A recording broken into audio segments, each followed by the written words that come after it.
Welcome.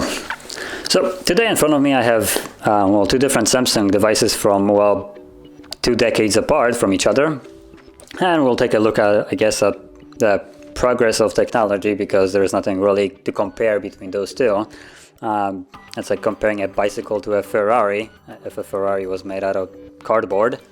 But yeah, so we have the Z Fold here and then A400. Don't exactly remember what it was, but both are Samsung devices, and both of them surprisingly work. But as you can see, the battery on this one is nearly dead, and I can't seem to find the charger for it. So that's the first one, and this is the Z Flip, as you can see. So it's a fairly hefty phone. In terms of like normal devices, it's close to the same size almost. As you can see, this is just the Huawei Mate 20 Pro, so really close to the same size. The difference is it doesn't have the rounded corners as majority of the newer devices from Samsung, and the bezels are barely hefty for 2020, honestly. I mean, these are now kind of outdated, the size of these, so yeah. Now, when it comes down to specifications of the devices, is no idea what this has. It's so old that back then processor didn't really have any meaning, and the key features of the device were things like clock or alarm clock or games. Keep in mind, games meaning something so rudimentary that nowadays Java games would be considered a high quality game compared to what you could have on here. And when it comes down to Java, this thing didn't even support anything like that. I don't think it even knew what Java is at that time. And when it comes down to the battery, even though it's taking about a third of the device, so this thing right here, this entire part is a battery, even though it's taking a third of it, it's only 650 milliamps, and it only lasts for 70 hours of standby time and 2.5 hours of talk. So you won't be getting much of use from this device at all, which is kind of honestly weird, considering this device didn't really consume much power, I would assume. And smartphones, like super low power smartphones, could last a month at times. At least one that I had an amazing battery. So this is surprisingly not as high durability in terms of battery as I would have expected. And then we have right here on the right side Fold, which has 3,300 milliamps battery, and all the specs that everybody likes to basically show off nowadays, along with the flexible display that is the weakest part of the device, in my opinion. Now, it's kind of cool that it flexes, but then it doesn't really add anything to it. I mean, your phone is smaller, but then it is also fatter, so you kind of trade one thing for another. And the downside of it is you can scratch this display with your fingernail, so it's not the most durable screen protection out there. And when it comes down, it's a 6.7 inch display with a resolution of 1080p by 2636. That is 86.5 or 82.5% screen to body ratio. So like I said, these bezels kind of cut out the 90%, as some other devices have. Even some of them even go to like 92%. So it's not approaching really high screen to body ratio. And then when it comes down to cameras, at the front, as you can see right here, you have two cameras. So they're both 12 megapixel. This has no megapixels. It doesn't take photos. It doesn't take anything apart from a SIM card.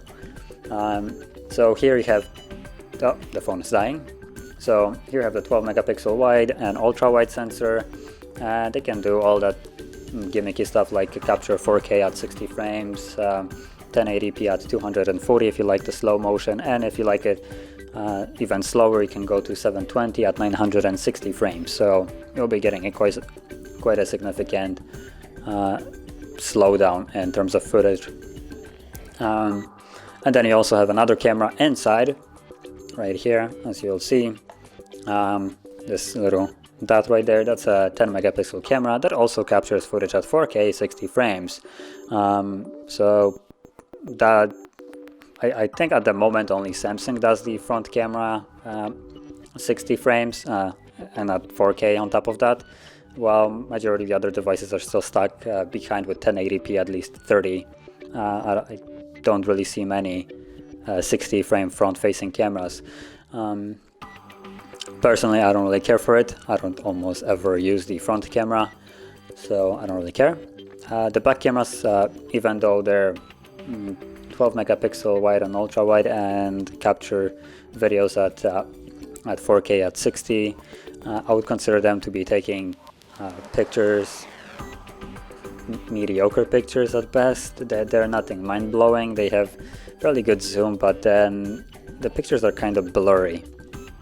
So I'm not really sure what to think about it, considering this device costs more than Samsung's new flagships that released roughly around the same time, the S20, S20 Pluses, Ultras and all that, and all of those devices take ages better photos than this. This seems like, I don't know, a couple generations behind in terms of the photo quality, and honestly it feels like you're paying majority of the price for just the fact that it can do this.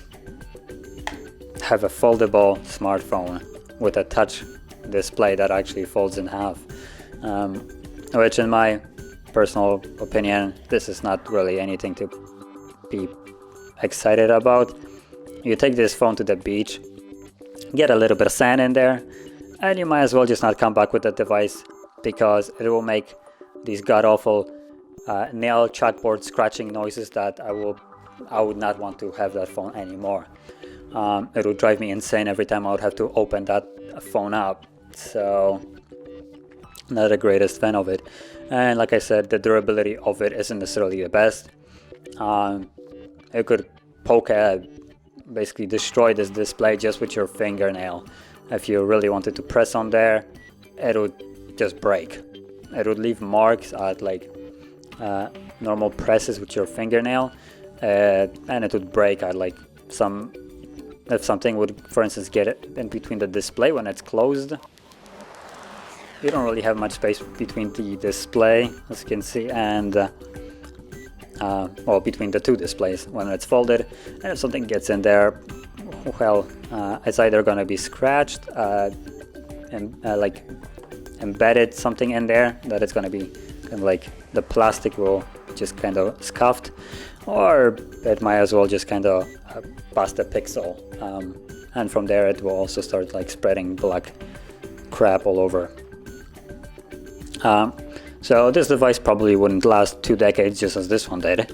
As you can see, this one, after 19 years now, is still working, still fully functioning, although I can barely remember how to even use such a phone, even though I had similar when I was similar kind of phones as I was a child. But you can see it works fine. So yeah, now things that you don't get with this one is the nice antenna band, as you can see, and the thickness of a brick. Oh, and one more thing that you don't get is this headphone jack. Bet you're gonna miss that one. And then you also get some wonky charging port here, which, at least nowadays, we all decided to drop the proprietary plugs for something more common. So everybody basically uses either Type-C charging port right now, as you can see. Right, if I can get that in the light, that would be nice. As you can see, Type-C, Majority of the devices that come in 2020 and even 2019 already were using Type-C, so at least that's nice. It was really annoying back in the day where you had to have the same brand of the device to be able to charge using someone else's charger, because everybody used the different one. Now there's still special snowflakes like Apple that just basically seems to not want to switch, because we're gonna be selling cables for 20 bucks a pop and earn milk our Apple users just by that. But majority of the other ones decided that it would be a little bit of a better idea for everybody to have easy access to charging. And now when you want to go back to the displays, here we have the Super AMOLED display, the Samsung AMOLED, basically with the super dark blacks that they basically don't even light up, so the pixels right around the flower, whatever that is, are basically turned off. On here we get something very similar. Well, now the phone won't turn on either because it's completely dead, but in normal perspective, it comes with one color, which is gray, and it has 4 shades of it, whole 4 shades of it, comparing it to the Samsung that comes with 16 million colors, so just a small jump in color. So yeah, the display like this one was using way less power, but then you were only limited to one color basically. But then also looking at the price, this device I seen used before I started making this video. Someone on eBay was selling this specific one, also the same color, working one with the charger and everything, for $20. This little thing here, because it's foldable, will cost you $1,300, or not even dollars, euros, so that's a little bit more. So for some reason, even though it's an inferior device comparing to like even the Galaxy's S20s, it costs way more, or approximately the same, I think, as the S20 Ultra. I think the prices might be really similar. Now, apart from just the screen on the front, you will also get another, well, depending on what you consider a front. You also have, when it's closed, you also have this little display. Now you kind of tap on it and it is semi-touch, very limited in terms of what it can do. It will show you notifications and you can kind of swipe through it, kind of like a smart band. So it doesn't really give you much. It gives you notification info. So you can see that you have some Facebook and some other stuff, some download posts, not really sure what that is about. And an open phone to view details. So as you can see, you don't really get to view too much on the display, only base information that you have notification, and that's about it. Well, apart from time. So in terms of the front display, you basically can't get as much as this little display right here. So yeah. And also, when it comes down to this phone itself, because I have no idea what the price for this is, and not like anybody cared at that time, this one comes with a Snapdragon 855 Plus, so well, top of the line. So this will be, ironically, this device is better than, for instance, something like, let me just bring that to the view. I know that the video is not about this, but we have here the Motorola Razr from 2019. And as you can see, this is the device. It doesn't actually fold fully. I think it's not necessarily super flat. It has a little bit of a curve, I think. Costs more because it costs $1,500, and it's worse than this. And also it breaks easier. And also because it costs more, it also comes with a crappier processor. So this one, the Razr, comes with a Snapdragon 710, and it costs more, because that makes sense. So not every device is made equally in terms of pricing.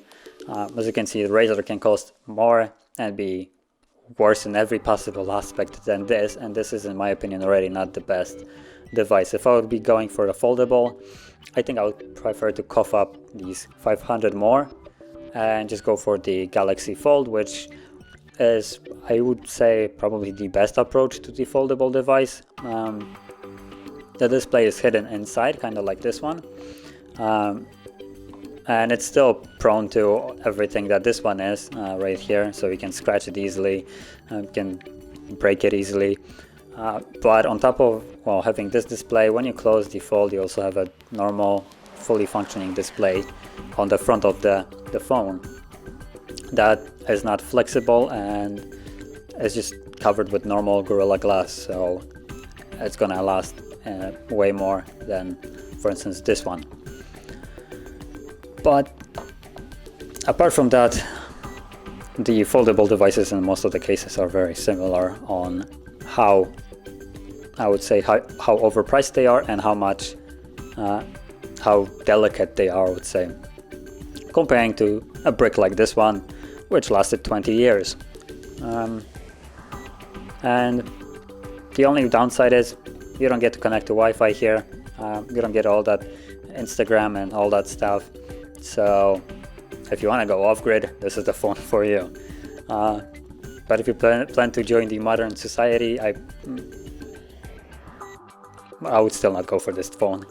But yeah, apart from like the obvious differences in terms of what 20 years can do in terms of technology, which you can see, the phone is a phone. It still calls, it still sends messages. You only add more functionality to it and made it a little bit more modern and better looking, smaller, all that stuff. But yeah, I mean, I don't think there's anything more that I can say about the device that you just don't see. It's kind of a pointless video, but just a funny one to look in retrospect. So yeah, if you found this video enjoyable, don't forget to hit the like button, subscribe, and thanks for watching.